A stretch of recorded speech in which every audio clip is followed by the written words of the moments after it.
Départ. En quittant le collège, abri calme et dormant, j'ai pleuré mon enfance et j'ai confusément senti qu'un peu de moi restait là, dans la pierre. L'habitude est si douce au cœur, si familière, et j'avais dès longtemps pris celle de m'asseoir dans la salle d'études, après les jeux, le soir, d'écrire, de rêver, les mains contre les tempes, et de lire aux clartés amicales des lampes.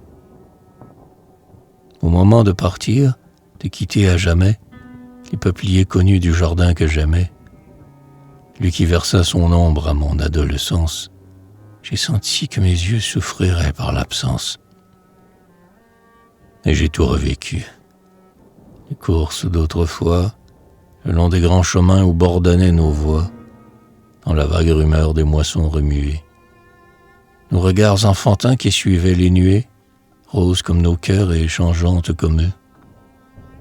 Puis nos retours hâtifs pendant l'hiver brumeux, par les lointains faubourgs où la mélancolie des orgues se fondait dans celle de la pluie. Et nos calmes sommeils fleuris de rêves blancs, parmi les dortoirs où les rideaux tremblants avaient une envergure et des frissons de voile.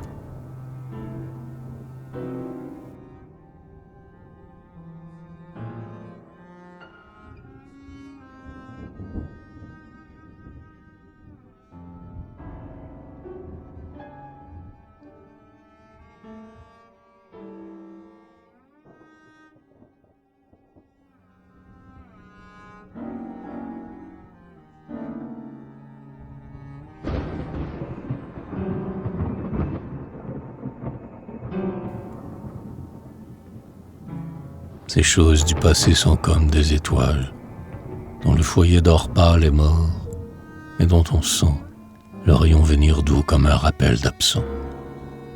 Et puis c'est en quittant la grande maison calme, où l'espoir dans les mains nous mettait une palme, c'est à ce moment-là que nous avons compris qu'il faut laisser toujours le chemin qu'on a pris, et que la vie humaine est un vieux pays sombre, où les marcheurs pensifs, en des routes sans nombre, se croisent dans des cris d'accueil et de départ.